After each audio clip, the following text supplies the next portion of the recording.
Sunny greetings to you all from Ghana. Today I'm interviewing Mr. Samuel Lokko, who is a naturally gifted teacher of African culture. He's been doing this for over 25 years. He also is the founder and artistic director of Jinami African Cultural Troupe, Ghana, and he's also the founder and executive director of Strategic Change for Africa Foundation. His cultural group organizes dance performances, drumming, ceremonial performances for not only the president, but also for tourists and locals and students as well. He is a great teacher, and today I have this tremendous privilege of asking him to just explain about naming ceremonies and their significance. Okay, the theme today is what's in a name.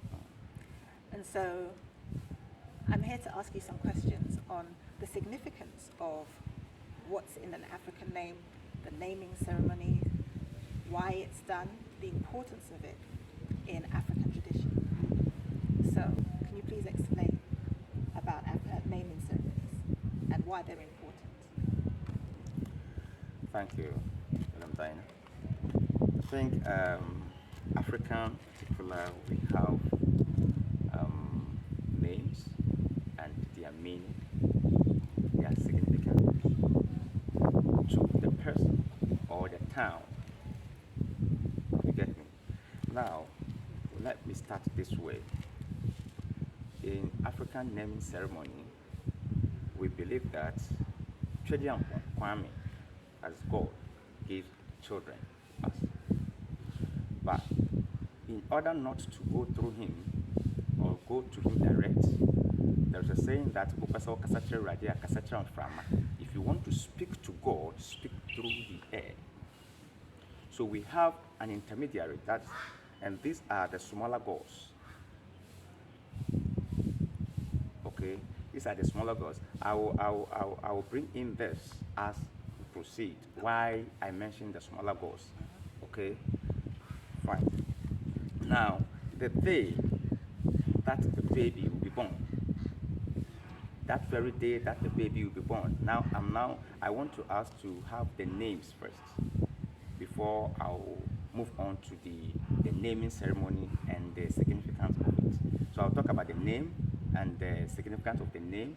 Then we come to how the naming ceremony is organized. So let me first start from the name. The day in which the person will be born, an African child will be born, that very day is named after the child.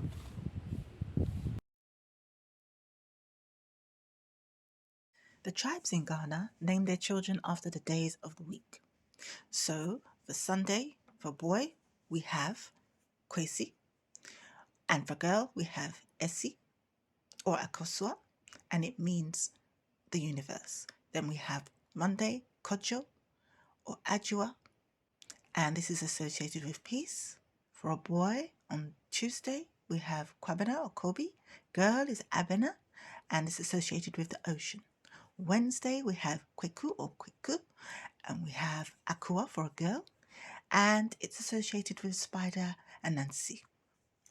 Thursday is Yao for a boy, and Ya for a girl, and it's associated with the earth.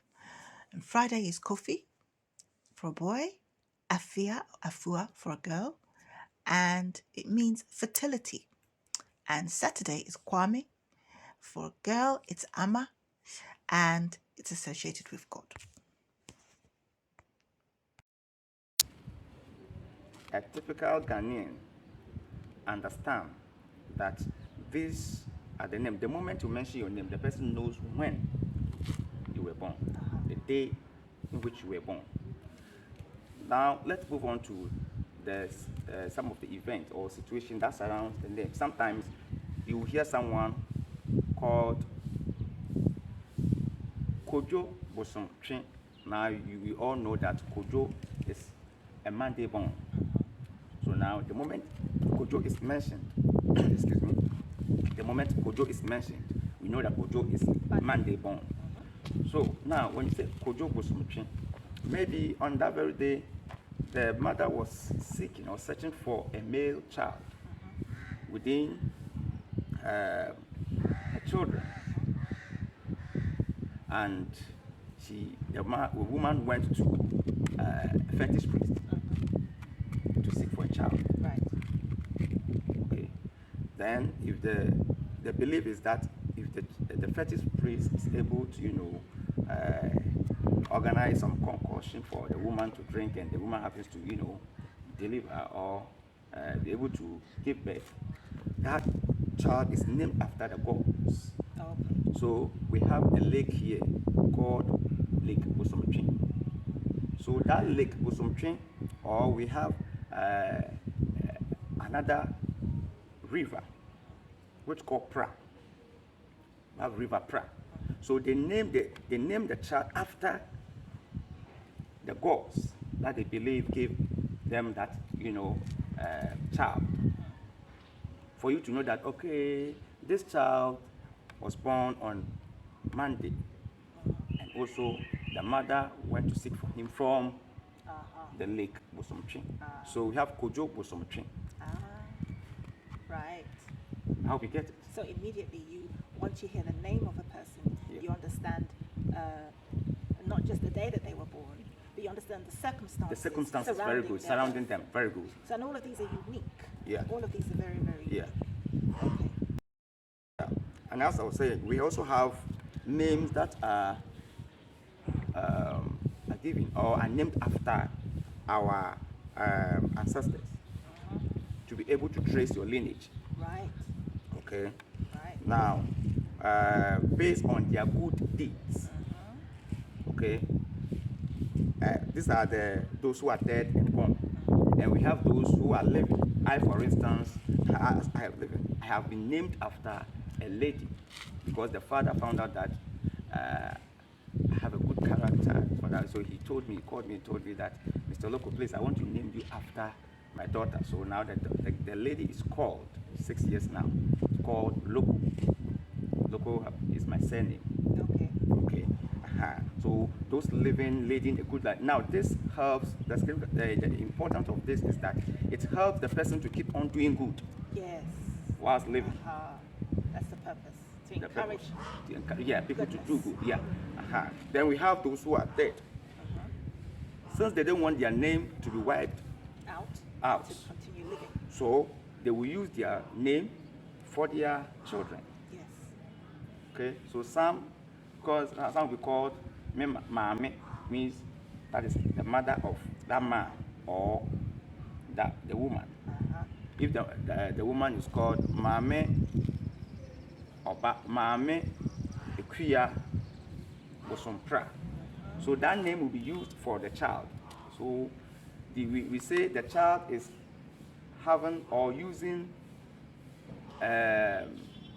how do I even put it? It's using a powerful name or someone who is dead. You see, we call it Okitampenzin, which means the person is using an elderly name.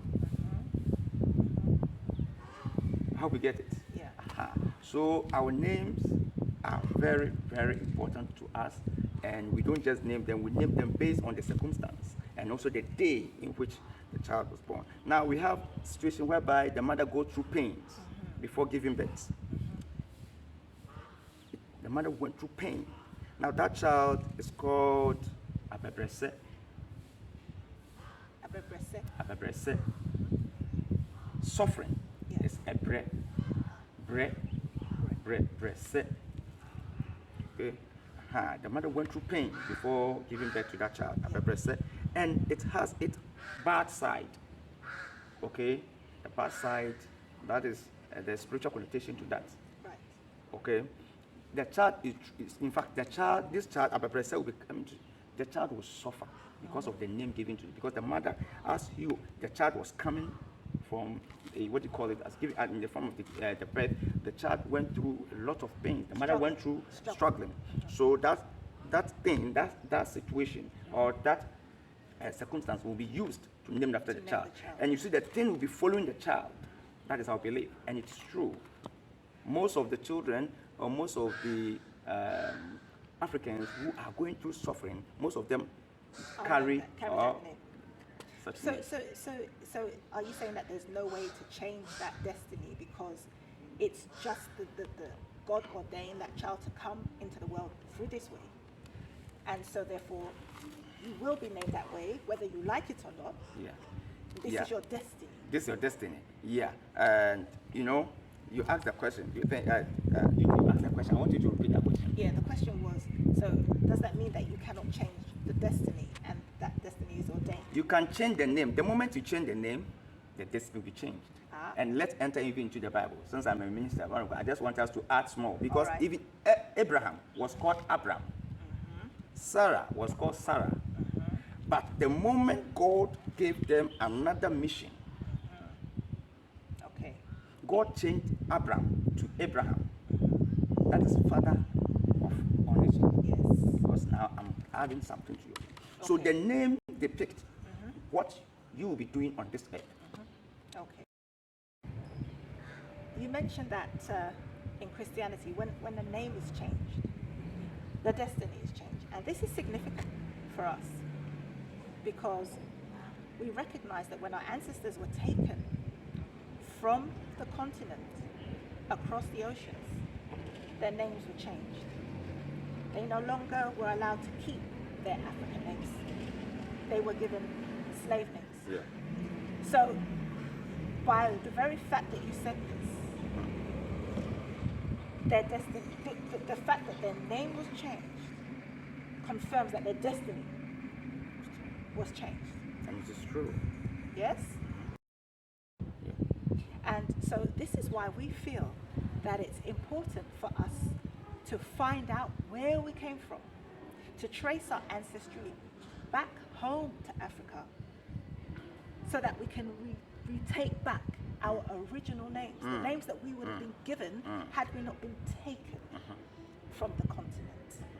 So this is all very interesting, and this is why I'm so glad you actually said that, Yeah. because Christianity is mixed up in all of our experience, and what we lost through Christianity, taking us from the continent, we need to now try to find our way back from that.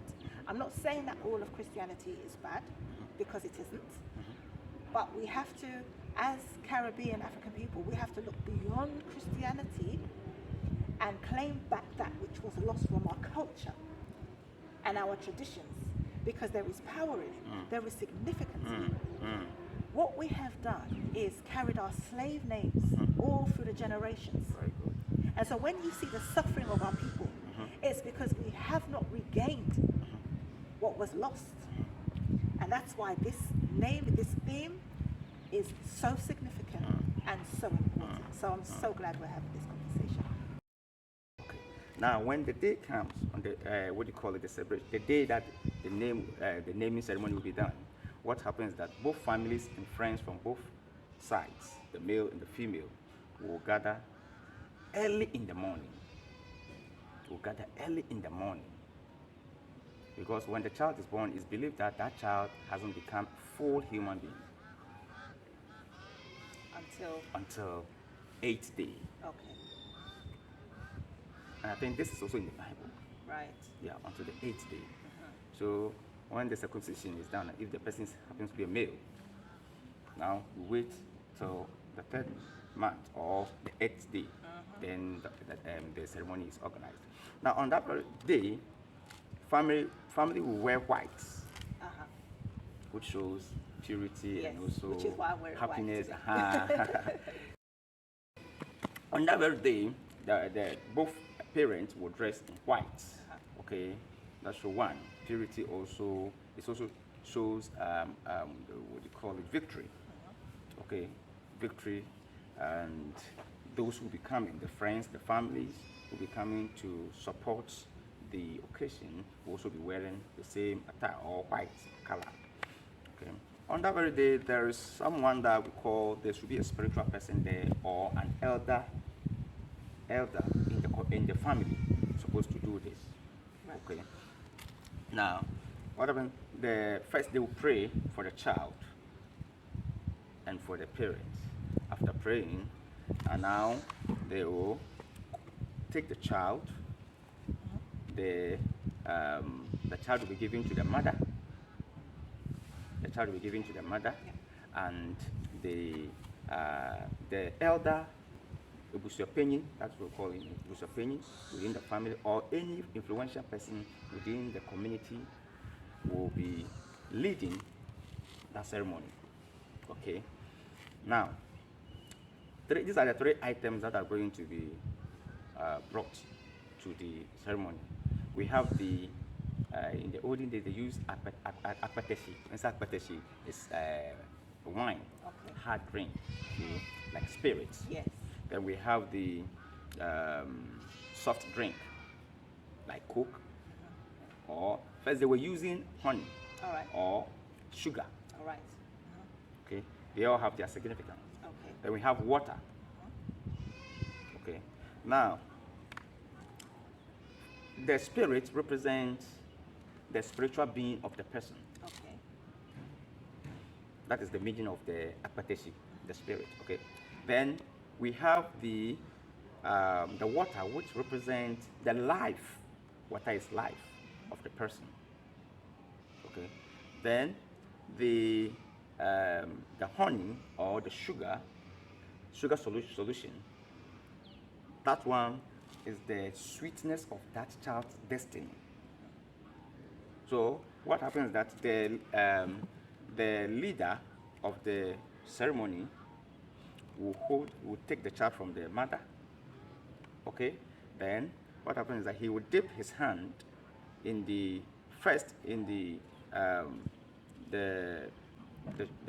what do you call the sweet one. Okay. Okay, so if the person is born on Monday and the person happens to be a male, so you know Monday born male is called Kojo.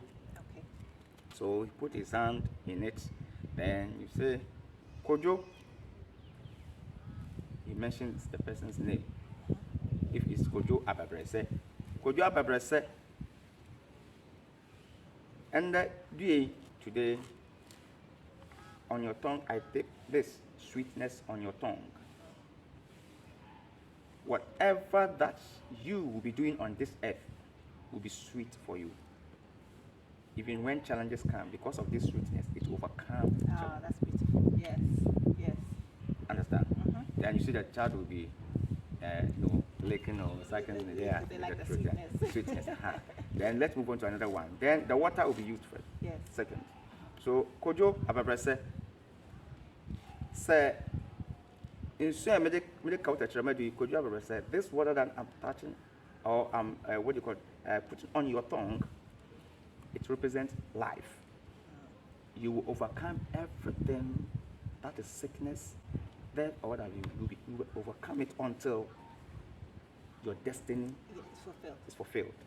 So that life has been given to the child. Yes. Every word that influential person or that elderly person who is leading the ceremony will be saying will be supported by prayers. Right. So people will be praying to support, Yes. to be able to establish whatever words that he is saying. Okay. Now the last one is the spirit. So he will dip his hand in the Kojo.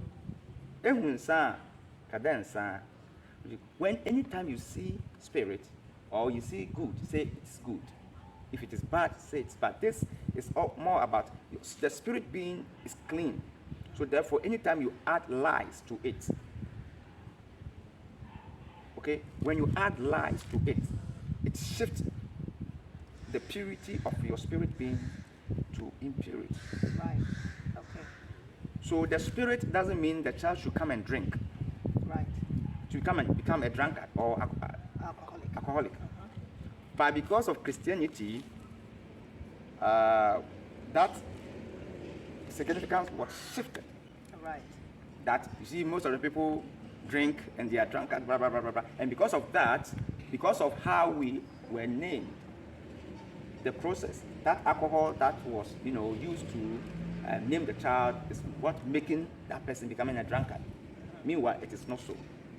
Okay. That spirit represent the spiritual being of the person. Of the person. So they said, that is why when you get to that place, he said, Kojo, said, Ehunsa, kada ensa. Say Ehunsa, kada insu. Say Ehun fufua, kada fufu. When you see white, say white. When you see black, say black. Don't come and lie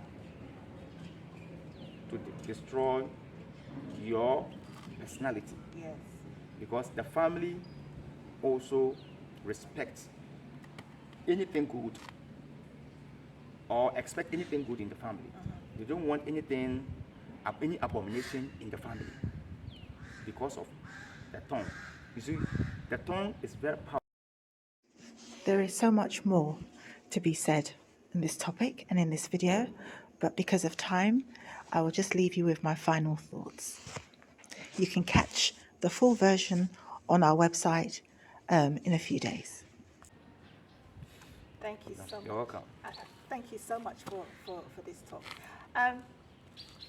Which brings me to my next thought, because this issue has touched me, this topic has touched me deeply, because what I recognize is that our ancestors, they took on the slave masters' names, and it has traveled down the generations. So our people now, we have the surnames of our former slave masters. So, and the thing that happened to us, this enslavement that happened to us, we didn't ask for it to happen to us. It was forced upon us. And when slavery was over, the slave masters themselves were compensated for that. And it has come to light that the compensation that was paid to our former slave masters, they only finished to pay for that in 2015. The amount of money that was paid, it only came back, it only finished in 2015, which means that we as descendants who live in the UK and the diaspora, we have contributed through our taxes to paying off the debt that the governments took upon to reimburse the slave masters for setting free our ancestors. We have contributed to that. So it's like a double insult. Yeah, it's true. It's a double insult. Yeah. And so I personally am of the opinion that since there is talk of reparation and what it should look like, the very first thing that the government should do, all those who were complicit in enslaving our ancestors, the very first thing they should do is fund every one of us who has the desire to go and find our name, find who we are, where we've come from. They should pay for that so that we can be restored. Because I think that's the first thing we need to restore. If we're going to recover, if we are going to recover from the spiritual, the psychological, the physical, the temporal damage that we have borne because of what has happened to us, the first thing we need to do is go back to where we came from, find out where we came from. And we should not have to pay for that ourselves, because we did not bring it upon ourselves. My thought is that they should fund that. That should be the first thing, the first place reparations should start. Serious. Yeah. And that is my personal view. I really agree with your, what do you call it, your view. Yeah. It's a very excellent view, because whoever causes that. Yes. There's a saying that near Odi Ashir Befino, this is Fanti, near Odi Ashir Befino, on no the one smaba, whoever brings or whoever brought the sugar cane to the house invited the flies. Understand? So repeat that for me. Whoever brought the sugar cane into the house or to the house invited the fly. Which means every cause, whatever the flies brought, whether sickness or whatever, you have to bear it. Say it in the Fanti language. In the Fanti? Yes. My parents said, I can't, penyin say, za ozi asher be feel no on na oze once ma zeba tinasi trende yen oye nkofia another yen na no ma won nkogu oye amanoni a wo fa slave trade a brofo no nko hoyi yen adwen kire ende abrofo na won nko ho no nti yen na no ho na woye the sugar cane no ahwere no now problem biara wo face biara wo ho no a dey say other was also back no one of the problem na ko nti e kaw biara one of the wo therefore e kaw ni gina ho ma oye the flies no that's a challenge so obi biara odi ahwere be fie no ono na oze once na odi ba tinase kire ni thank you. Thank you so much. You're welcome. Thank you so much. This is my sincere thoughts, and I'm so happy that you've been able to expand on naming ceremony, the significance, the power behind it, how Christianity has come into it, what it has changed for us as a people, and I'm so glad that you agree that we should make the effort to find that which was lost by coming back to discovering who we are, where we came from, so that we can get our rightful names and change our destinies for the better. Seriously. I'm so happy. This has been such a wonderful talk. Thank you, Mr. Lokko, and I do hope we can have an opportunity to discuss even further. Yes, thank you again. You're welcome. And I'm going to say goodbye to you all from Ghana and hope to see you again soon.